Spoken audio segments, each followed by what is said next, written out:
Devil take it, he'll meet them and warn Shatov, Peter Stepanovich cried, and he snatched out his revolver. There was the click of the hammer being cocked. You may be assured, Shigliov turned around again, that if I meet Shatov on my way, I may still greet him, but I will not warn him. And do you know that you may have to pay for this, Mr. Fourier? I beg you to note that I am not Fourier. By mixing me up with that sugary, abstract maunderer, you only prove that, though my manuscript has been in your hands, it is completely unknown to you. And as regards your revenge, I will tell you that you should not have cocked the hammer. At the moment, it is absolutely unprofitable for you. And if you are threatening me for tomorrow or the day after tomorrow, then once again, except for some extra trouble, you won't gain anything for yourself by shooting me. You will kill me, but sooner or later you will still arrive at my system. Goodbye. At that moment, there came a whistle from about 200 paces away from the park in the direction of the pond. Laputin, still following yesterday's plan, responded at once by whistling back, for which purpose, not trusting in his rather toothless mouth, he had brought a child's clay whistle for a kopeck in the market that morning. Urkel had had time on the way to caution Shatov that there would be whistling, so that he would not conceive any suspicions. Don't worry, I'll go around them. They won't notice me at all, Shigliov cautioned in an imposing whisper, and then, without hurrying or quickening his pace, he finally set off through the dark park for home. How this terrible event took place is now fully known in the smallest detail. First, Laputin met Urkel and Shatov just at the grotto. Shatov did not greet him or offer his hand, but at once said hastily and loudly, "Well, so where's your spade, and haven't you got another lantern?" "Don't be afraid, there's absolutely no one here. You could fire off cannons now, they wouldn't hear a thing in Skvoreshniki. It's here, this is the place, this very spot." And he stamped his foot 10 paces indeed from the far corner of the grotto in the direction of the forest. At that same moment, Tolkachenko rushed at his back from behind a tree, and Urkel seized him by the elbows, also from the back. Laputin threw himself at him from the front. The three of them knocked him down at once and pinned him to the ground. Here Peter Stepanovich sprang over with his revolver. It is said that Shatov had time to turn his head towards him and was still able to make him out and recognize him.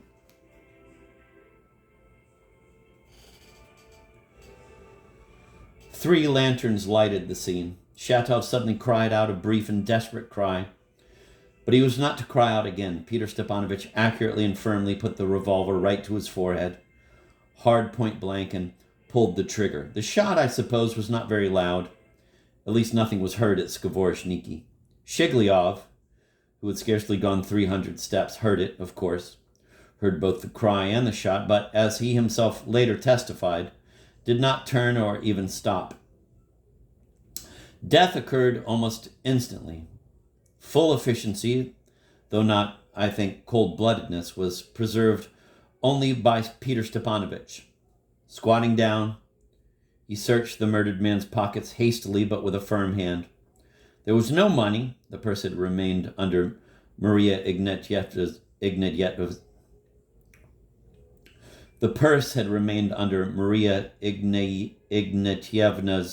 pillow. 2 or 3 worthless scraps of paper were found, an office note, some book title, and an old foreign tavern bill, which, God knows why, had survived in his pocket for 2 years. Peter Stepanovich transferred the scraps of paper to his own pocket, and suddenly noticing that everyone was clustered around looking at the corpse and not doing anything, he began angrily and impolitely cursing and hustling them. Tolkachenko and Urkel, coming to their senses, ran to the grotto and instantly brought 2 stones put there in the morning, each weighing about 20 pounds, and already prepared, that is, with ropes tied tightly and securely around them. Since the intention was to carry the corpse to the nearest, the 3rd pond, and sink it there, they began tying these stones to it, at the feet and the neck. The tying was done by Peter Stepanovich, while Tolkachenko and Urkel merely stood holding the stones and handed them over in turn.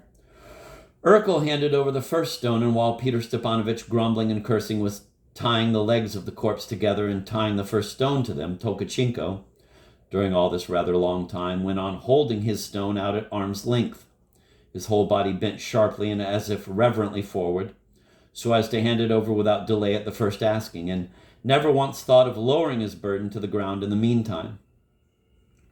When both stones were finally tied on and Peter Stepanovich got up from the ground to examine the physiognomies of those present, a strange thing suddenly happened, which was totally unexpected and surprised almost everyone.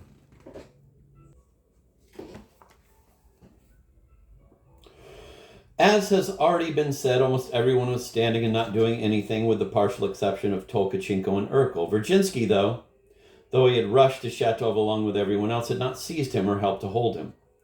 And Lyamshin got into the bunch only after the shot. Then, during the perhaps 10-minute-long pottering with the corpse, they all as if lost part of their consciousness.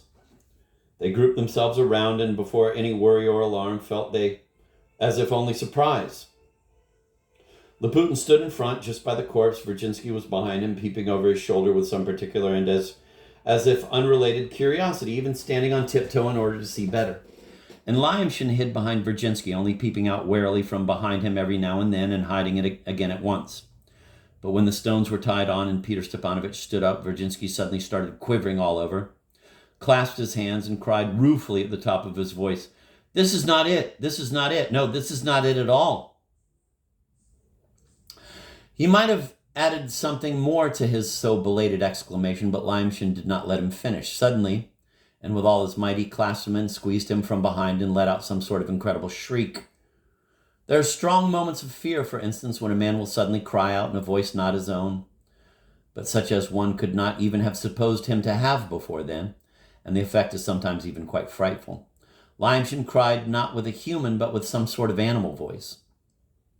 Squeezing Virginsky from behind harder and harder with his arms in a convulsive fit, he went on shrieking without stop or pause, his eyes goggling at them all and his mouth opened exceedingly wide, while his feet rapidly stamped the ground as if beating out a drum roll on it.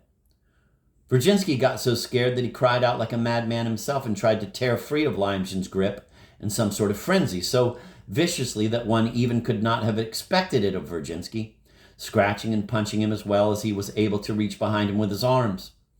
Urkel finally helped him to tear Lyamshin off, but when, in fear, Virginsky sprang about 10 steps away, Lyamshin, seeing Peter Stepanovich, suddenly screamed again and rushed at him. Stumbling over the corpse, he fell across it onto Peter Stepanovich and now clenched him so tightly in his embrace, pressing his head against his chest, that for the first moment Peter Stepanovich, Tolkachenko, and Laputin were almost unable to do anything.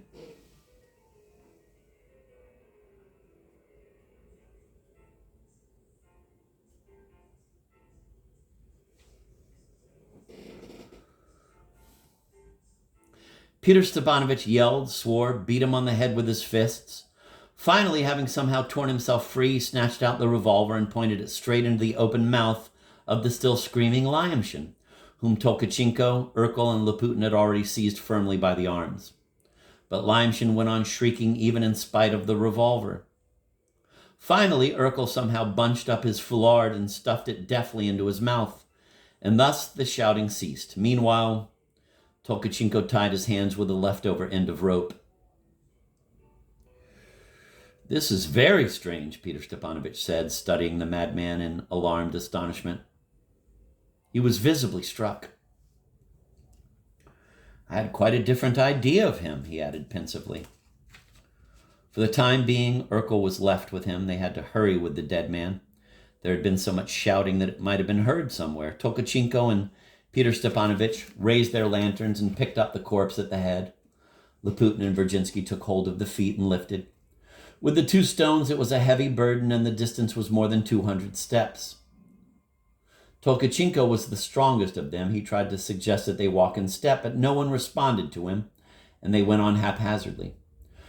Peter Stepanovich walked on the right and, bent completely double, carried the dead man's head on his shoulder, supporting the stone from underneath with his left hand. Since Tolkachenko, for a good half of the way, never thought of helping to carry the stone, Peter Stepanovich finally shouted a curse at him. It was a sudden, solitary shout. They all went on silently carrying, and only at the very edge of the pond did Virginsky, bending under the burden and as if weary from its weight, suddenly exclaim again in the same loud, tearful voice, "This is not it. No, no, this is not it at all."